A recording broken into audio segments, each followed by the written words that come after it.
In this video, we're going to be learning about algebraic equation.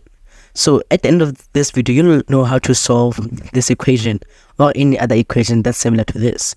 So in algebra, our goal is to solve for x or for any variable in particular. But we must find out what is the variable standing for. And in algebraic equation, what's on the left side must be equal to what's on the right side. Every time what's on the left side must be equal to what's on the right side. It's like a balanced scale. So before we actually get to the solving part, let me explain some few things. So you might be wondering, what is the x, or why is the letter in group of numbers? Well, this letter, you call it a variable. Now a variable is a letter that stands for a unknown number that we are trying to figure it out.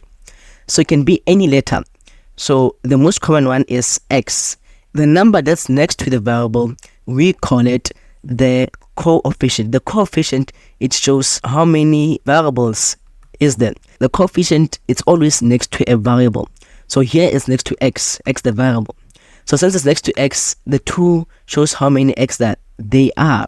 Let's get to the solving part. In algebra, we're going to use inverse operation, which is going to be additive inverse and multiplicative inverse. So whenever we solve, we always start with additive inverse. What is additive inverse?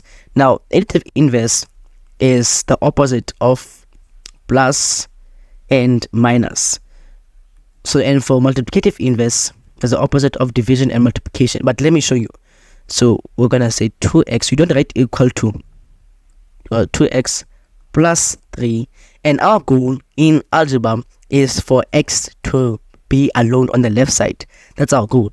For x to be alone on the left side so that we can solve for x.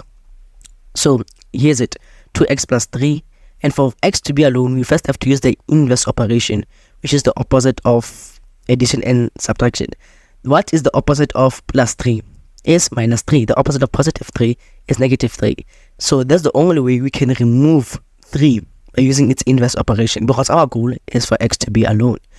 So what you do on the left side, you do on the right side. Since it's a balanced scale, this guy and this guy cancel each other out, so will be remained with 2x, and 7 minus 3 equals to 4. So let me write it down. 2x equals to 4. Now when it's like this, when there's a coefficient next to the variable, we're going to use the multiplicative inverse, which is to divide. So the multiplicative inverse is the opposite of multiplication.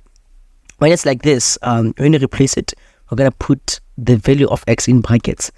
So it's going to be multiplicative. But now for us to remain with x, we have to divide the coefficient by itself. For us to only remain with x, because our goal is for x to remain alone. So for x to remain alone, we have to use a multiplicative inverse by dividing the coefficient. 2x over 2 equals to 4 over 2. If we divide by 2 here, we divide by 2 here. What you do on the left, you do on the right. Now, because of space, I could have been writing down, but because of space, I'll write here. Let's cancel each other. X is equal to 4 divided by 2 is 2. So x is equal to 2. And that's how you solve it. So let's check if our answer is correct by replacing x by its value. Since x is equal to 2, let's replace it. And when you replace x here in this equation with its value, you put it in brackets. So do it 2 bracket. Since now we know that x is 2, put it here. You replace it with bracket, the value of x, close bracket, plus 3 equals to 7.